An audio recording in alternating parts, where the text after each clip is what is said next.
Asking me, Jose, where are the peacock bass in Naples? Everybody wants to know where the peacock bass are in Naples. So I'm going to tell you guys where we are and where you can get your peacock bass. This is a place where I caught my first peacock bass. That over there is 951. Okay. Interstate 75 comes like this and it turns like that. And then 951 comes like that. So this is north of the landfill on 951. You can look this up on Google Maps. Right here is where I caught my first peacock bass. Let me get a picture with him. Don't let him go. I could not be more excited, guys. This is my second ever peacock bass. Look how beautiful this fish is, man. It's got some blue on the tail, some red, some white on the bottom. Beautiful fish. On a live shiner. Now this is not a live shiner. This is an artificial lure, so this may not be as good as a live shiner, but it's all we got today. Oh, and it's like a $14 lure. So let's try not to mess it up, because this is like a $14 lure, and where you will likely catch your first. It's a nice canal, and they're in here by the numbers. The problem with peacock bass is that peacock bass are very shy. They're not stupid. They know what a lure is, and they know what a live bait is, and they're not going to hit a lure just to hit a lure. So they're smart, and your chances of getting them an artificial are really remote. But we're just going to give it a few tries. And again, I'm a little nervous. This is like a $14 lure, and this is like a 8 or 10 pound line that's really thin. So if we hit into something real big, I could easily break off here. So somebody lost their panties out here, and you go back to your old one, you're like, this thing is wobbling, this thing's stiff, what's going on here? It's definitely not the same thing. But yeah, that's my phone number, guys. Oh, that's my phone number. If you guys got some trash outs for me, you know, like demolition trash out, or if you need a property cleaned out or anything like that, I'm cheaper than all the competitors, and I'm always available. That's the other thing too. Like if you need me like right away or something, like it needs to happen today type of thing, I'm usually out fishing or something. So if you need something done right away, I can accommodate you. And it's kind of part of my business model is being available. I don't like to be like a lot of the other junk removal companies that are bigger. They'll schedule you. Even if they're not able to make it happen, they'll still schedule you.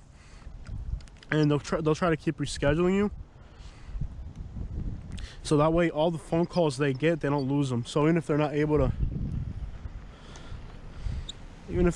take your job, they'll still schedule you, just so that they don't lose the customers. I don't do that. If I'm available, I'll tell you I'm available. If I'm not, I'm not. But either way, I'll tell you what, these canals, there's a lot of bass in these canals, but man, I haven't not done very well in them.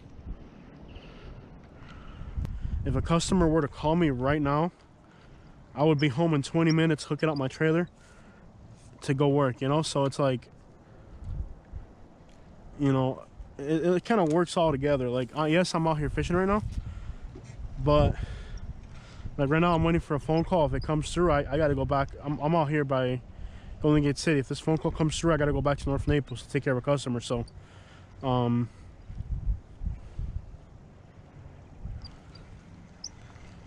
so yeah, definitely just keep that in mind. Please, please, please, YouTubers. If it's about business, talk to me. If it's about fishing, just comment. And I really like that a lot of you guys have been messaging me about going fishing together. It's cool. It's awesome, really. I mean, I'm just showing you guys all the spots because I'm sure you guys have work too, you know. Like I've had a lot of people that have been like, oh, let's get together and fish or whatever. But then when we start trying to coordinate our schedules, it just doesn't work out. You know, it doesn't work out.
They're in a spawn right now. This little guy right here, he's red.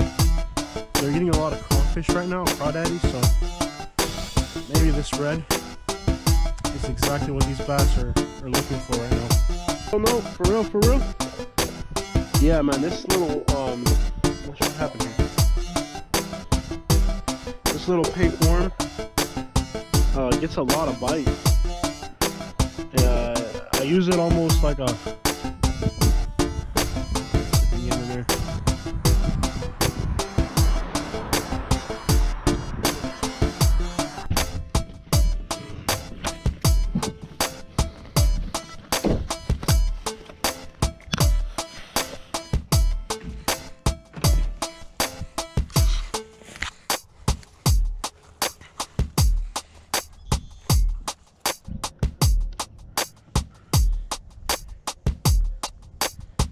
see two bass.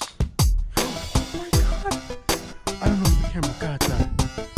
Oh my god. I do not know if the camera got that. That was a bass. Oh. The garbage and the sand and the dirt, they think they're gonna find a little worm or something. So if you do this, the big bass will come out.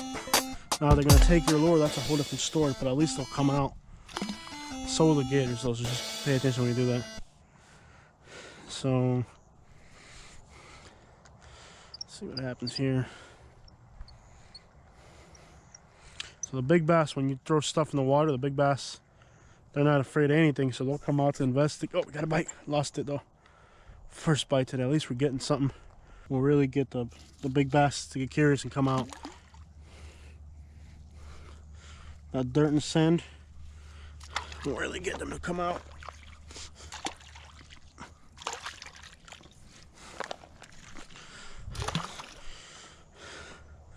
So the big bass are going to come out and investigate. And it shouldn't surprise them that after something like this happened, that a little fish got hurt. They're going to come investigate. They're not afraid of nothing in their environment. They're the biggest fish down there, so they're gonna come investigate. Here comes the bass. It's looking at it. It's looking. It's tasting it. And it got real close, but it didn't go for it. I gotta get like a little worm that looks real, because this little fish just, look at the bass right there. Man, that's a big bass. Right there, that's a big, big bass.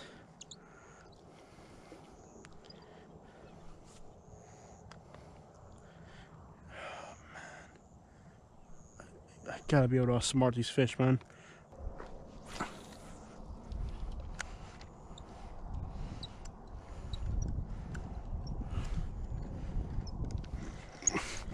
Got one finally.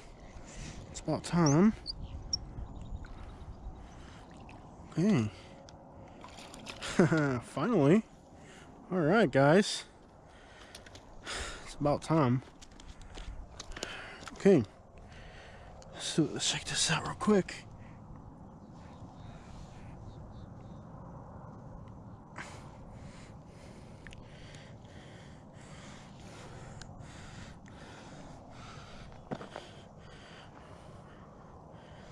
Finally, guys. The little fish catches a bass on this lake. Playing with the big ones.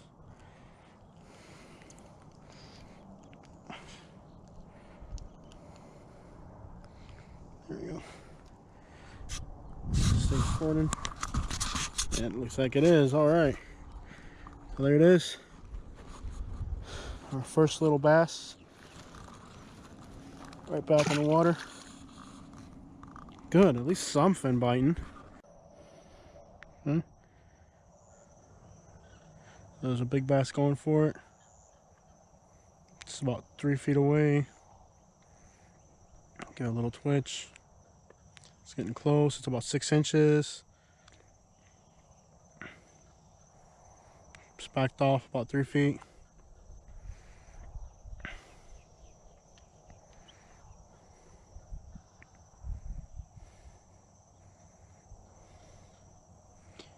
Just gonna let it keep looking at it and see if he wants to go for it. And there's a bluegill's taking a little bite at it. Bluegill lost interest. Bass is coming for it. Took it. Got him. Yeah, buddy, jumping. We lost it, but they're biting. That's good. Just think, you know, you're right, man. My buddy Mike is right. You just gotta let them find it. Let them see it. They see it, man. This water's clear. When I throw this thing in the water, there's 10, 15 bass looking at it. It's just, is one of them going to get curious enough? And until it hits the bottom, they're not even concerned with it until it hits the bottom. And you just bounce it on the rock, and they think about it, and they look at it, and they wonder if they're gonna go for it or not. You know what? It reminds me of. Y'all ever watch that TV show where they like bait cars? The bait car show. Here's a big bass coming for it.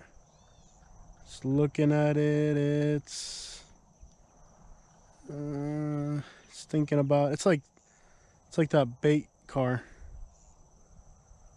Like the bait show, you know, like the bait car. That's why it's called bait car. It's just like fishing. They come up, they look at it, they're thinking, man, is that a worm? You got one in the background like, dog, don't do it, dog. No, man, don't do it, dog. It's just like that, man.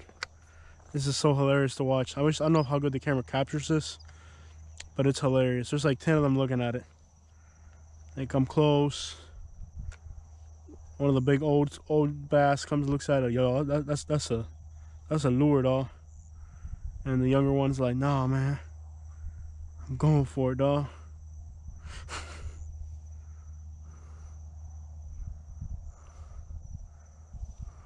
I like that I can see it though, because you can't feel it. You can't really feel much of it. Yeah, I want to be able to see what's happening down there. Because like I said, it's not like a big bite and a run. It's more like, oh crap, there's a bass right there. It's not like,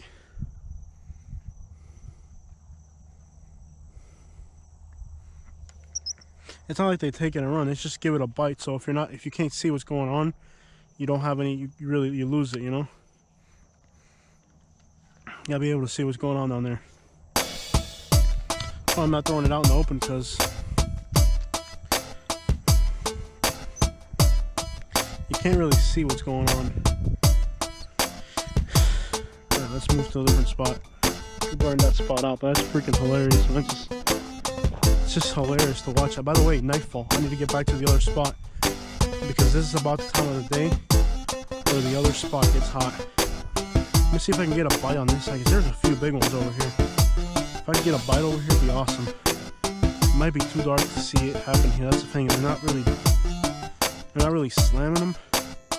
They're just kind of like sucking them in and just kind of like hoping that, like, they know they're taking a chance when they bite it. Alright guys, so we're going to run down to Everglades City. It's about a 20-mile drive or so. And I don't want to fish out here at night. It's creepy. So we're going to run down to Everglades City. I got to pick my wife up from work at 12 or 12:15, 12:30. So, because the Mercedes-Benz broke again. And it's the same exact area of the car. It's something to do with the rear wheel hub thing. So whatever, I have a really good mechanic and he took care of it for me. So now we're running back to Everglades City to get us something real big. We're in Everglades City. Oh, the current's really moving out here, which is good. That's good for snook. You gotta watch out for alligators, and you also gotta watch out for American crocodiles out here. Alright guys, so let me just show you guys where we're at. When you come into Everglades City, there's a first bridge. This is the first bridge right here. You can fish underneath the bridge. You park over here on the left side. You can fish underneath the bridge. You can fish on the sides of the bridge. And then there's some little trails on the side as well. Wow, hold on, I was fishing a little bit. So this is the first bridge. You can fish from the bridge because there's a sidewalk on both sides. Right? There's a sidewalk on both sides, and there's no signs to say no fishing from the bridge, so you can fish from the bridge. So this is the first bridge in the Everglades City. You can fish here. I'm gonna try to go to the Shakalowski Bridge, which is further down, and see if they finally finished that bridge, because I like that bridge more. GoPro, stop recording. What's up, everybody? Alright, so I can't really drive. If I could, it would just be absolutely insane to try to drive my truck out here. Because if I could, I would drive the truck. I could if I really wanted to. If I really wanted to, I could.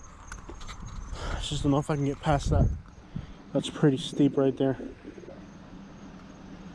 Let's just go. If I really wanted to, I could get the truck over here. Alright guys, so I want to show you guys this fishing spot. If you are really into fishing, saltwater, this is Everglades City. I'll show you guys on a map where we're at. This bridge, they just finished it. The mosquitoes, I had to evacuate because of the mosquitoes. If you're coming out here, you need to wear complete body protection, head to toe, and you also need a flashlight, because if you're coming at night, which I didn't bring, I didn't know I was going to come out here. I just came out here, and let me show you guys exactly where we are. This fishing spot right here is absolutely off the scales. That's Everglades City right there, okay? And that's Shakalowski. The bridge where we're at is right there, and all that water coming out of that river and all around Shakalowski, all that water has to pass through. There's only one opening. The road is like a bridge, right? And it blocks the water. And the only opening is right here where we're at now. So that bridge right there is the only opening. So the water flows through there really rapidly. You'll get snook, grouper. It's just an amazing spot. You need a suspending lure. It's the best thing that works here. It's a suspending lure. I have a top water and it hasn't worked. The mosquitoes at night are absolutely outrageous, unbearable. So I would definitely recommend. This is Everglades City out in the Everglades. We live in Naples, which is way over here. So I'll show you guys where we're at in Florida, way in the tip of Florida, way in the bottom corner, out in the middle of the Everglades. So it doesn't get better than this. So if you want to catch your first snook, this will be a place to do it right here. GoPro, stop recording. GoPro, stop recording.